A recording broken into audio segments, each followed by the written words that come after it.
Hello, and welcome back to Structures 2. Previously, I had promised you all that we would get into more challenging topics soon, and indeed that is the case, as today we will be discussing wind and seismic loads. Once we have covered these loads, that will conclude our conversation on the types of loads that buildings are designed for. From there, we will begin to discuss the process of structural analysis, starting with axial forces, both tension and compression. Now, to start off with a little anecdote, I attended a lecture a few years back from someone who was helping to revise the code language around wind design.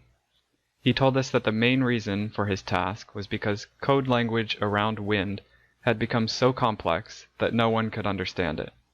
In fact, he had sent out an anonymous poll to practicing professional engineers, asking them to calculate all the wind load factors for a given building according to the code. According to him, only a very small percentage actually did the calculations 100% correctly. So wind is a complex topic, and the code language can be incredibly difficult to understand, even for engineers. Luckily for you guys, you don't actually have to solve the complicated formulas. You just need to understand the broader concepts behind those formulas. And so that's exactly what we will be focusing on today. Fundamental concepts, not complex and admittedly somewhat arbitrary formulas. So let's begin our discussion on wind loads. Wind loads, as we described last week, are a fluid pressure applied to a surface, in this case the envelope of a building.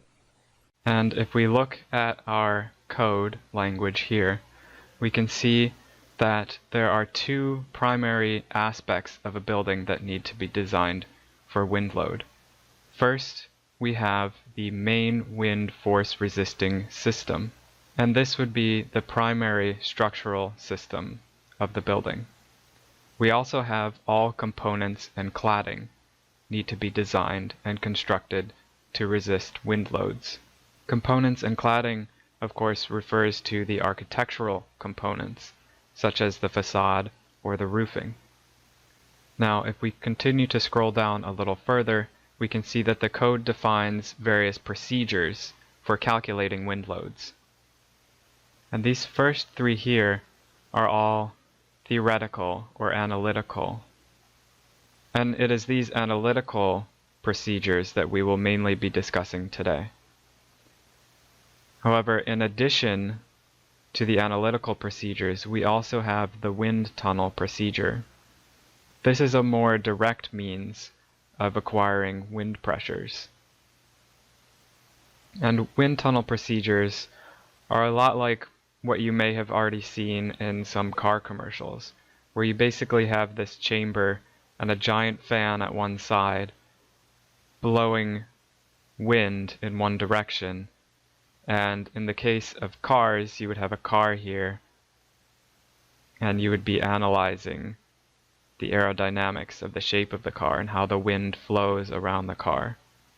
Similarly, for a wind tunnel test for buildings, you would take a scale replica of your building, along with any surrounding buildings or local terrain, such as trees, and you would place sensors all over this scale model replica. And from those sensors, you would be able to determine directly what your wind loads are for your actual full-scale building. Now, if I continue to scroll along in these definitions, we'll see here that they define the design force and design pressure. And again, as we discussed last week, wind is, of course, a dynamic load. However, we do not necessarily need to analyze the building under dynamic conditions. Instead, we can take a worst-case equivalent static force or worst-case equivalent static pressure to design our building.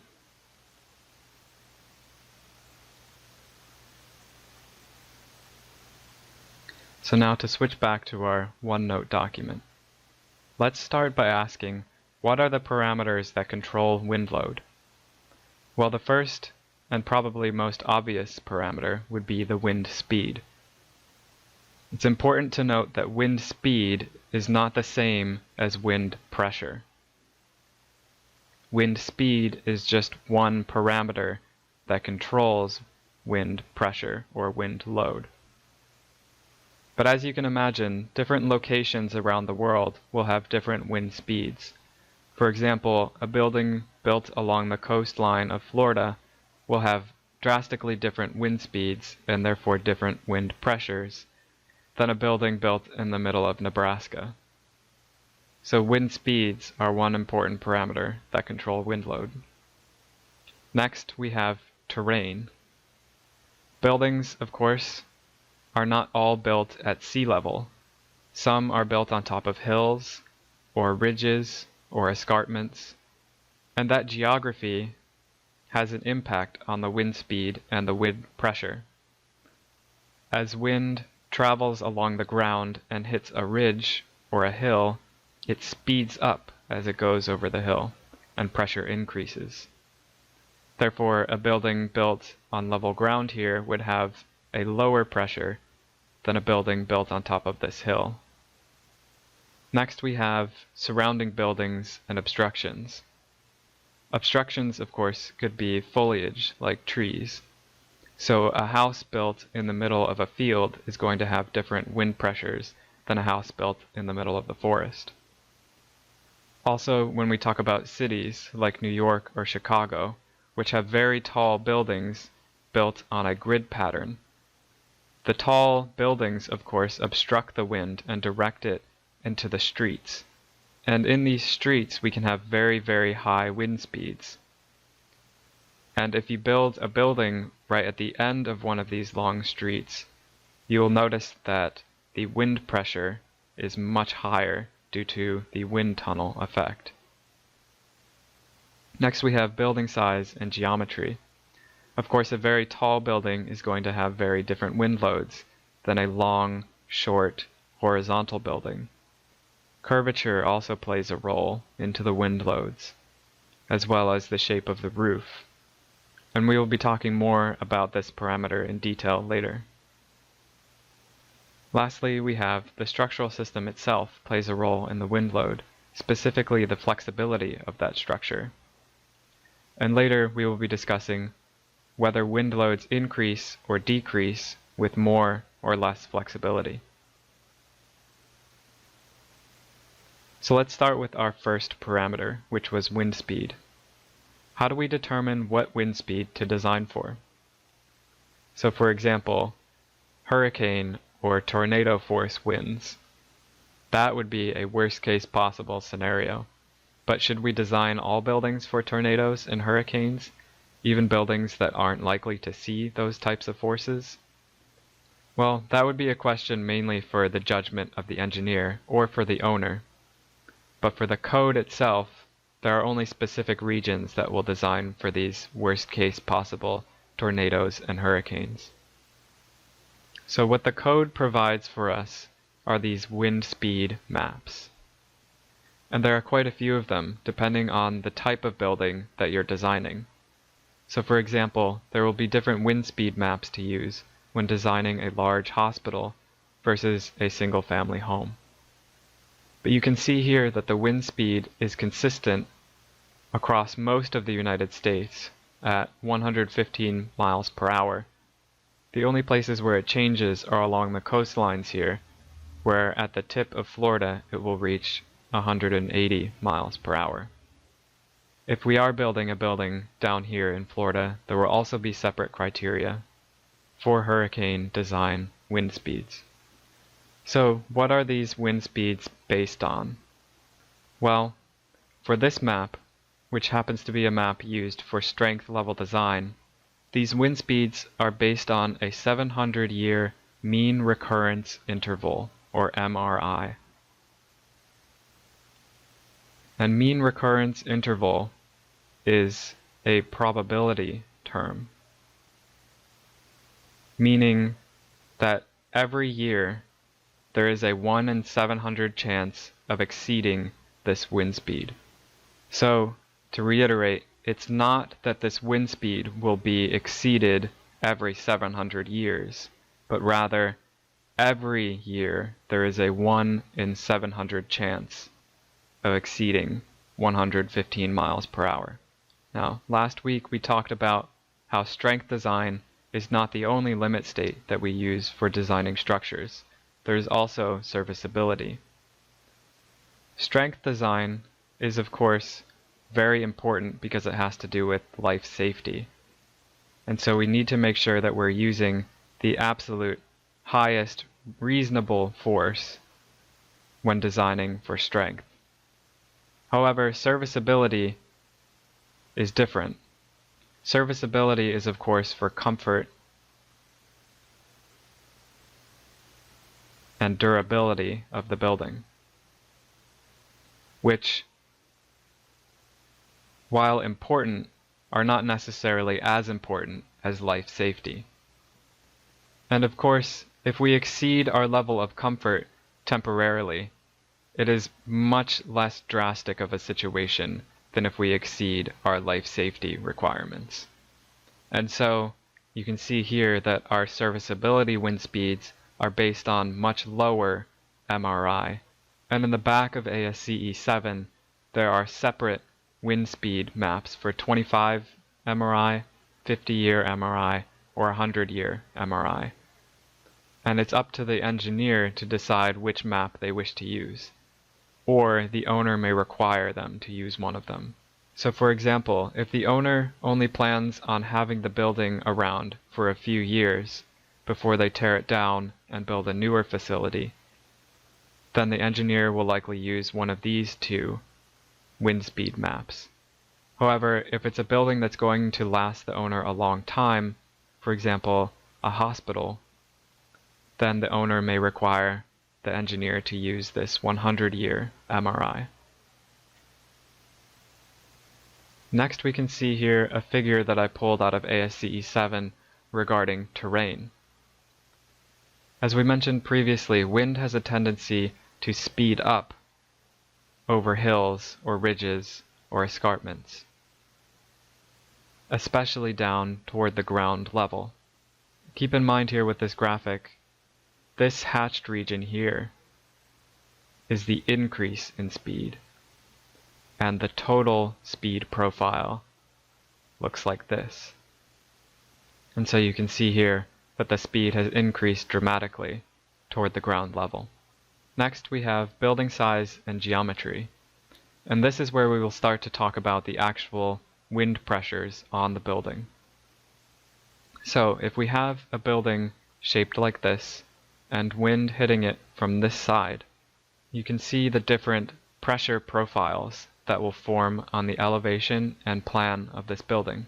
So this first wall on this side facing perpendicular to the wind, we'll see a pressure profile that looks like this, that increases up the height of the building. And we call this the windward pressure. Next, as the wind passes up and over the top of the building, there will be suction on the roof, or roof uplift. Similarly, on the back of the building, as the wind passes over, there will also be suction on the back of the building, or leeward pressure. Finally, as the wind passes around the sides of the building, there will also be suction, and we call these sidewall pressures. So, now let's talk about how the building size and geometry will change these pressure profiles. So the first fundamental principle to know about wind is that wind follows the path of least resistance. So if we have a wide, low-profile building, the majority of the wind is going to want to pass over that building rather than try to go along the sides and around the building. And so this creates higher uplift pressures on the roof. Vice versa, a tall, skinny building like this, the wind is not going to travel up and over this building, but rather it's going to go around the sides, and so we will have higher sidewall pressures. And it's important to note here that as this wider building gets taller, there's going to be more wind that's obstructed, and so the uplift pressure will increase. Similarly, with this tall building, the wider it gets, there will be more wind that is displaced that needs to get around, and so the sidewall pressures will increase.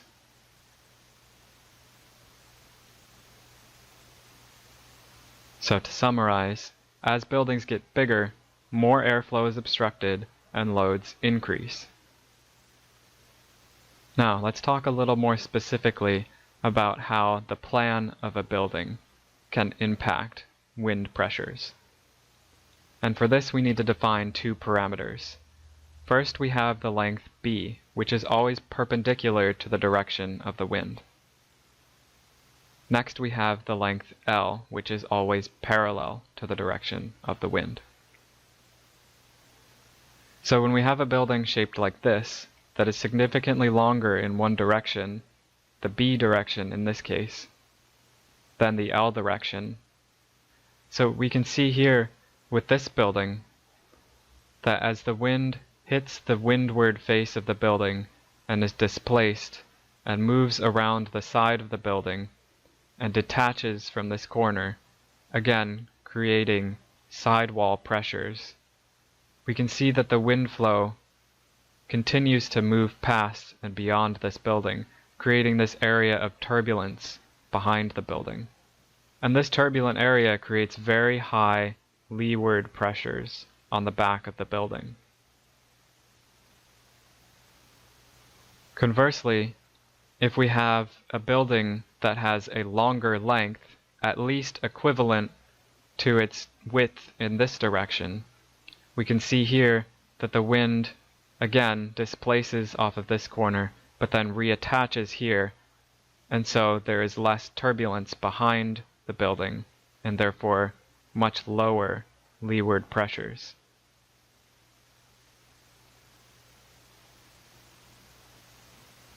And we can see this principle used not only in building design, but also in automotive design. So for example, with this truck here, the truck originally extended to this length, L, but it was increased to this length, L2, by these fins.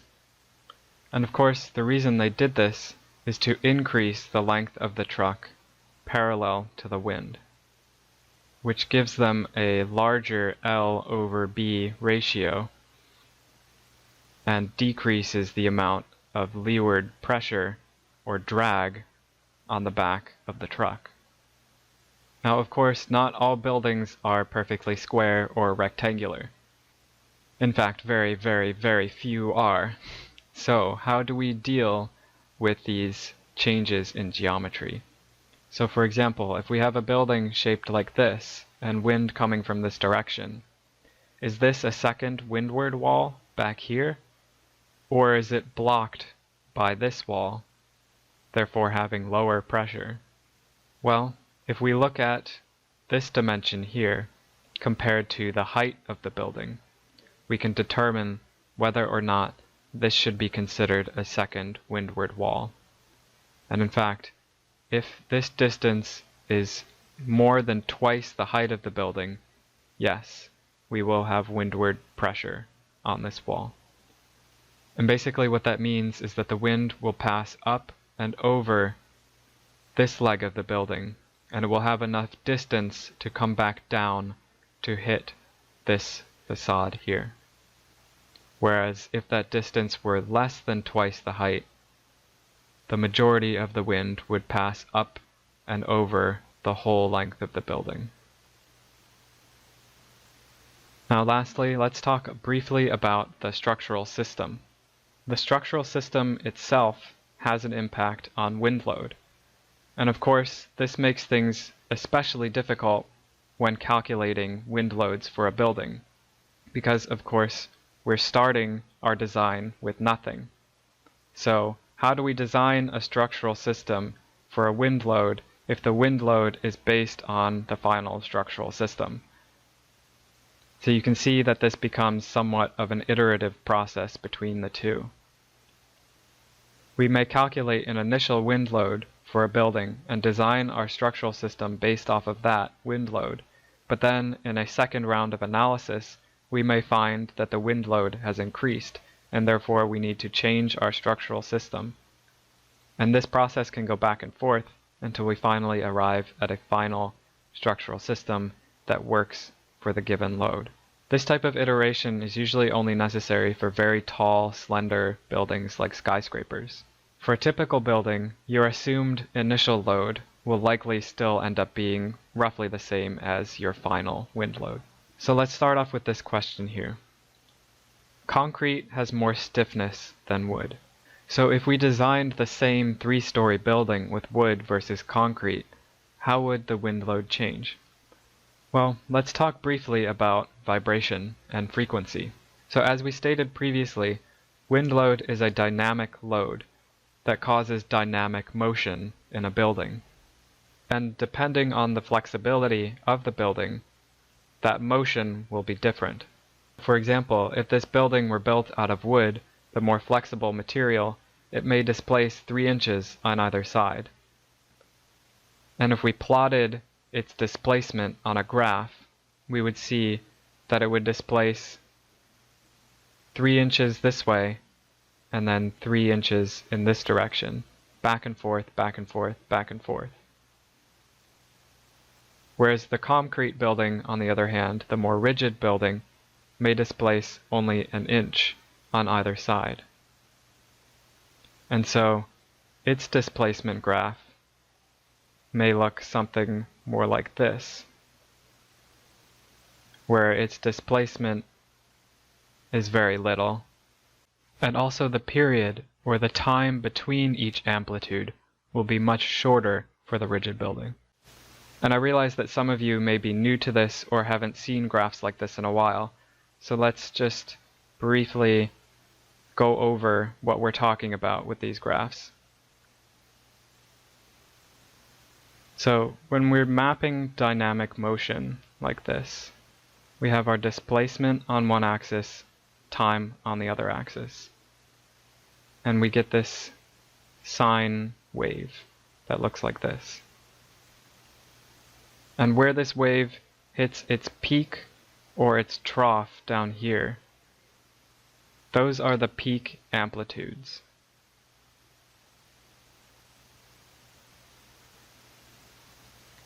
And if we measure the time between peak amplitudes, that gives us our period. And if we want to measure frequency, frequency is just 1 over the period. And so, a motion that has a larger period will have a smaller frequency. And so if we relate that back to our discussion here, the larger period is going to be the flexible building, and therefore it will have a smaller frequency. Whereas the more rigid building has the shorter period, and therefore a greater frequency. So, how does this affect our wind pressure? Well, when we look at the design wind pressure formula, we see a variety of different variables here. Q is a variable that is calculated based on the parameters of wind speed and terrain. C sub p is a variable that is calculated based on the parameters of building size and geometry, which leaves G, which is also known as the gust effect factor. And G is a variable that is made up of a lot of other variables, but one of them is our fundamental natural frequency. So this gust effect factor for rigid buildings and low-rise buildings, again, buildings that have a fundamental natural frequency greater than or equal to 1 Hertz, for those buildings we will use a gust effect factor of 0.85. Whereas for flexible buildings, we need to calculate G according to the formula, and it will be greater than 0.85. So if we have a larger G variable here, we will end up with a larger pressure here. And so more flexibility in a structural system leads to higher wind loads. So again, we're not going to get into how to calculate wind loads in full detail, but I think one thing that you should know is a typical wind pressure for a 1 or 2 story building that is not along the coast. And typically what you'll see is something in the range of 30 pounds per square foot of wind pressure. And keep in mind that this is the total wind pressure in one direction. So, for example, if this is the plan of a building and we have wind in this direction, as we discussed previously, we'll have windward pressure on this side and leeward pressure on the back side. This 30 pounds per square foot represents the total of windward and leeward pressure. So if we were designing this building and say it looked like this, with a height of 12 feet and a width of 20 feet, and say the wind were coming from this direction, we would have a wind force in this direction equal to 30 pounds per square foot times 12 feet times 20 feet, or 7.2 kips of force. And so that's just a typical strength design wind pressure. And in the next video, we'll get more into the serviceability requirements for a wind design.